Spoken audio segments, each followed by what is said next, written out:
महकमा माल में सबसे बड़ा फोरम है बोर्ड ऑफ रेवेन्यू, जिसके मेंबर्स होते हैं। बोर्ड ऑफ रेवेन्यू के नीचे आता है कमिश्नर, कमिश्नर के नीचे आता है डिस्ट्रिक्ट कलेक्टर, डिस्ट्रिक्ट कलेक्टर के नीचे आता है असिस्टेंट कलेक्टर, जिसको आप उर्फे आम में तहसीलदार भी कहते हैं। तहसीलदार के नीचे आता है पटवारी।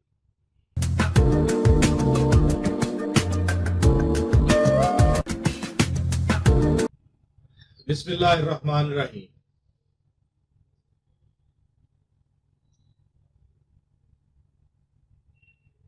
मैं आज जिस टॉपिक पे लेक्चर देने लगा हूं वो बेशुमार परेशानियों से भरपूर जो कॉल्स आ रही हैं कि शहरी या रहायशी प्रॉपर्टी खरीदनी है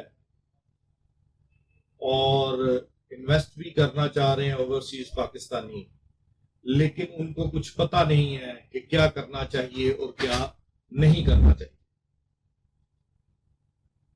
किसी डॉक्यूमेंट के बारे में नहीं पता, वो डॉक्यूमेंट कहां से मिलेगा वो नहीं पता, डॉक्यूमेंट को वेरीफाई कहां से करवाएं, कहां से ऑथेंटिकनेस शो होगी, कहां से लोग फ्रॉड करेंगे। ये सारा कुछ समझने से पहले हमें फॉर्मेशन का पता होना चाहिए कि हम जो चीज खरीदने लगे हैं वो प्रॉपर्टी किस अदारे के अंडर आ रही है। इन अदारों को समझने के लिए मैं एक स्नैपशॉट आपको दूंगा और उस स्नैपशॉट के बाद अगले लेक्चर्स में मैं 1 बाय 1 हर एक को एक्सप्लेन करूंगा। लेकिन मुझे बहुत ज्यादा उम्मीद है कि मेरे स्नैपशॉट से ही बहुत से पढ़े लिखे जो लोग हैं वो इससे बहुत मुस्तफीद होंगे। भाई, इस वक्त शहरी इलाके में एक प्रॉपर्टी है जो लोकल गवर्नमेंट के महकमा माल के अंडर आती है, एक प्रॉपर्टी है जो महकमा माल से जहां तक उसका रिकॉर्ड था वहां पे मुकम्मल होने के बाद वो इख्तियारात महकमा एक्साइज एंड टैक्सेशन को मिल चुके हुए हैं, उसका फर्दर रिकॉर्ड महकमा माल में नहीं है। एक प्रॉपर्टी इस निच पे है कि कोई भी कोऑपरेटिव सोसाइटी या कोई प्राइवेट सोसाइटी जिसको किसी मेजर अदारे ने एस्टैब्लिश किया, एस्टैब्लिश करने के बाद वो रिकॉर्ड महकमा माल का वहां पे रुक गया जब वो प्रॉपर्टी एक्वायर कर ली गई। जब वो प्रॉपर्टी एक्वायर करने के बाद उस महकमा के पास तमाम महकमा माल के मामला चले गए, तो उस सोसाइटी को ये इख्तियार था कि इस प्रॉपर्टी की कैसे डिवीजन करे और कैसे सेल परचेज करे। वो रिकॉर्ड आपको मुतल्लिका सोसाइटी से मिलेगा।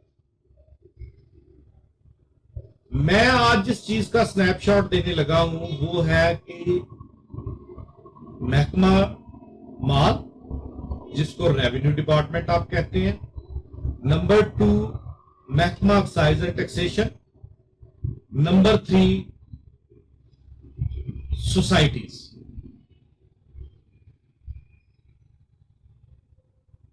अब सोसाइटीज सबसे आसान तरीका है सोसाइटीज में प्रॉपर्टी खरीदने का।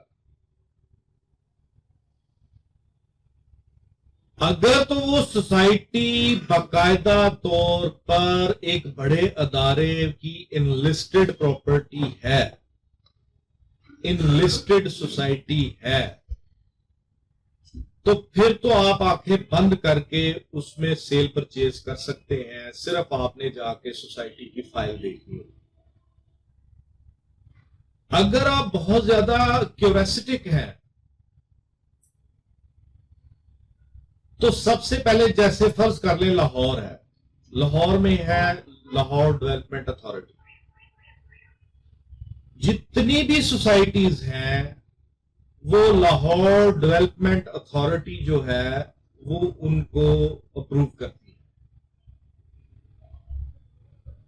लैंड एक्विजिशन एक्ट के तहत एक्वायरिंग होती है प्रॉपर्टीज की, उसके बाद वो सोसाइटीज एक्ट है, फिर उसके बाद जो है वो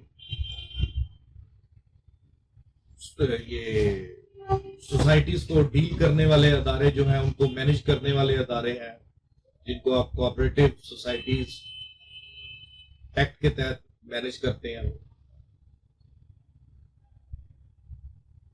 अब अगर आप ज्यादा क्यूरियोसिटिक हैं तो आपके लिए क्या स्टेजेस है? पहली तो बात यह है कि एक प्लॉट आप खरीदना चाहते हैं, खा वो कमर्शियल है, खा वो रेजिडेंशियल है, किसी सोसाइटी में फॉल करता है, तो आप मुतलका सोसाइटी के ऑफिस में जाएंगे, वो आपने जिससे खरीद की है वो आपको फोटो कापी देगा, वो फोटो कापी दिखाएंगे, वो फाइल निकाल के आपके सामने रख देंगे। उस फाइल में जो लेटेस्ट ओनर है उसका नाम भी आपको पता चल जाएगा, और वो फाइल पहली दफा एग्जेम्प्ट किसको हुई वो भी आपको पता चल जाएगा, वो प्रॉपर्टी एडजस्ट किसको हुई वो भी आपको पता चल जाएगा। जब भी कोई सोसाइटी बनती है और उसके लिए जमीन को एक्वायर किया जाता है तो दो किस्म के लेटर इश्यू किए जाते हैं, एक होता है एग्जेम्पशन लेटर, एक होता है एडजस्टमेंट लेटर। एग्जेम्पशन लेटर ये होता है कि आपकी ये प्रॉपर्टी हमारी स्कीम के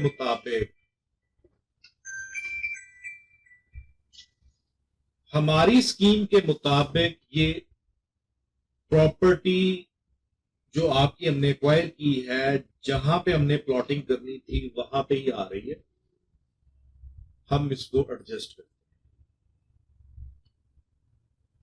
एग्जेम्पशन कि आपकी हमने 3 कनाल जगह एक्वायर की है, 3 कनाल के एवज आपको 5-5 मरले के 2 प्लाट और उसके साथ जितनी सहूलतें होंगी वो सारी। अब वो फाइल आपके सामने आएगी तो from day first to onward आपको सारी पिक्चर नजर आ जाएगी। मजीद तस्दीक के लिए आप वो मेजर जो डिपार्टमेंट है, जैसे एलडीए है लाहौर में, जीडीए है गुजरावाला में, ऐसे ही कैपिटल डेवलपमेंट अथॉरिटी है, ऐसे ही पिंडी की है, ऐसे ही फैसलाबाद की है, ऐसे ही दूसरे सूबों में भी होंगी। दूसरे सूबों के बारे में मैं कुछ कह नहीं सकता क्योंकि पंजाब में हूं, पंजाब की हद तक ही आपको बता सकता हूं, वहां पे मैं आपको गुमराह नहीं करूंगा, जो नॉलेज है वही दूंगा। हो सकता है वो यही कवानीन हो, यही सारा कुछ हो, लेकिन मैं उसके बारे में आपको कुछ बता नहीं सकता, उसके लिए माफ।